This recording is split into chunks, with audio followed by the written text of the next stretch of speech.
On the last video, I got into a thing that is now probably going to likely spread all over YouTube boxing community.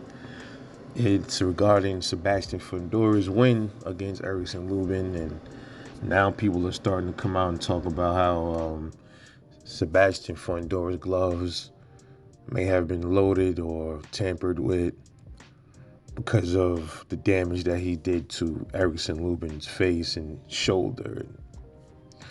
Just nonsense. Now here's the thing. A lot of like this stuff really it stems from the Wilder fight and Tyson Fury. That's where a lot of this comes from. But before that happened, there back in the days, one of the most famous cases of tampered loaded gloves was Antonio Margarito when he fought I believe it was Cotto, and his gloves were, I think it was like they did something to his wraps. I believe they dip them in something, or was it where they hardened his wraps and put something inside of his wraps to make them like almost like plasterish or something like that.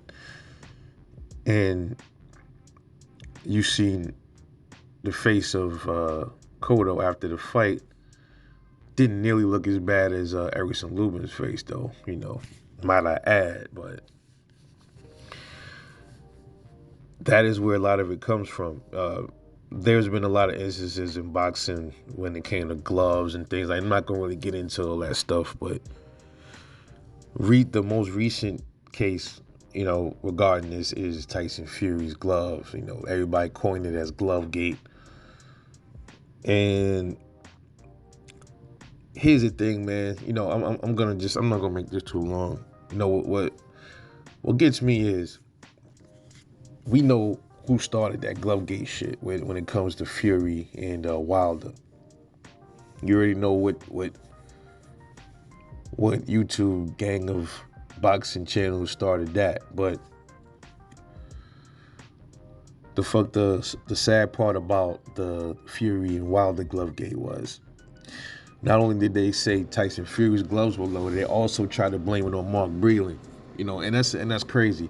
They blamed it on Mark Breland, and then they said it was his gloves as well. So not only are they saying it was Tyson Fury, it was Mark Breland. In other words, saying Mark Breland was working with Tyson Fury in conjunction to sabotage Deontay Wilder. Pretty much. That's pretty much what they're saying.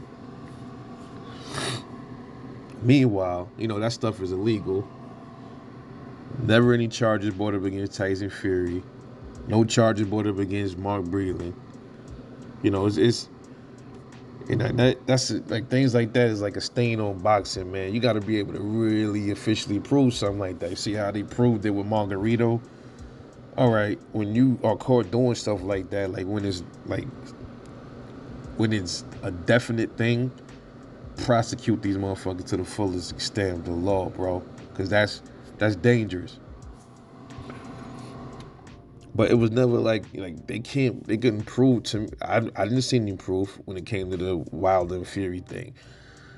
Just like now, the fucking fight it's not even a week out yet. It's not even a week old, and they're already talking about, look at Lubin's face. It had to be, it couldn't look that bad off of regular punches from gloves. It had to be loaded gloves, or something else was wrong with the gloves. Or I don't know what they're going to come out and say. Are they going to say the gloves had loaded, or were they loaded, or were the padding taken out of it? I'm waiting for the narrative to come out, because it's coming. It's coming. And that's not good.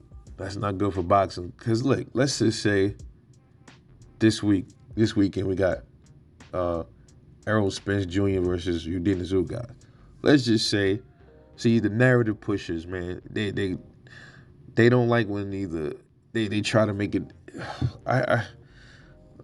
Man, I'll get to the Spence Ugas thing in a minute, but people say, there is racism in boxing. That shit is real. That's a real thing. That is a very real thing. This goes back to Jack Johnson to Muhammad Ali, to a whole lot of the way a lot of these promotional place companies, the way they shelf black fighters over Hispanics, and so it's a lot of things that to me that appear to be racially related when it comes to boxing, even though some of those are not like you can't like prove some of them, but you can look at it and just look at it and say, damn, this shit do look a little janky, you know. And then there's some other things that's just like blatant, like you can prove it. But it seems like now with the glove thing, it's starting to become like a racially motivated thing. That's what it's looking like to me. Like, I hope it don't become a thing where every time a black fighter gets, and you know, I'm blacker than black. But what I'm saying is, I don't want it to be a thing where every time a black fighter loses a fight and he gets beat, I don't want it to be like, okay, the gloves had to be loaded. Rather, it's against another black fighter that does it to him, or a different race that does it to him. I don't want to see that, bro. I don't want to see that in every instance, you know. I really don't. But back to the Spence Ugas thing. Let's say this weekend, Errol Spence loses to Yordenis Ugas. Let's just say Ugas beats him up bad, and his face, like Errol Spence's eye gets broken. God, you know, hope not. God forbid. His jaw gets smashed in. What is the people gonna say? Are they gonna say, "Yo, man, Yordenis Ugas had loaded gloves"? Is that what's gonna come out too? Or if Errol Spence, you know, who hasn't really looked all that spectacular in the ring, or if Errol Spence beats Ugas to a pulp and breaks Ugas' jaw, busts both of Ugas' eyes, okay, does that mean Errol Spence had loaded gloves too? Shit, hell, you could say that else. What are you gonna say? Errol Spence broke Triple G, Kell Brook's eye socket, and he had loaded gloves too? Or Triple G broke Kell Brook's eye socket? The gloves must have been loaded, right? Were the gloves loaded then? Well, a person just can't break somebody's eye socket without having loaded gloves. Like, damn, bro. Like, come on, man. Just, this is the thing now. This is gonna become a thing, bro. I'm telling you. It's just that Wilder Fury thing, and I'm gonna say it. That started with those LDBC dudes. They're the ones that started that shit. And they set the narrative, man, for this shit to be a thing now. Whenever people don't like that their favorite fighter lost, they're gonna start blaming it on loaded gloves, and that's gonna be a thing. Especially if their face get beat up pretty good, it's gonna be because that other fighter had loaded gloves. You're gonna see, watch. You know, so it's crazy, but you know they're gonna get away with it because they are who they are, and nobody gonna really say shit about it. That's like defamation of character, bro. When you think about it, that is defamation when you accusing a boxer of doing something that is no proof that he or she did it, and that's like making him or her look bad in characteristics, have bad characteristics. That's like a form of defamation of character, man. But hey, what do I know, right? But I just wanted to bring that up real quick, man, because I forgot to bring up the Margarito instance last night in yesterday's video. So let me know what you think about. I'm not gonna really touch on this thing anymore, man, because if it gets out of hand from here, which I think it will, there's no need in me even covering it no more, because I done said what I had to say in the last video, and I'm saying what I had to say here. It's bullshit. You know. Just let the kid enjoy his win, bro. You know, let him enjoy his win. You know, I'm off this. I really don't have that much to say because it pisses me off. It does when I hear about it. I'm like, God damn, bro. And that is where I seen the comments first from them dudes. I saw it on their channels, and I'm like, okay, here we go. And then you're gonna start seeing other people come out with it and in defense of it and saying it's fucked up, which it is.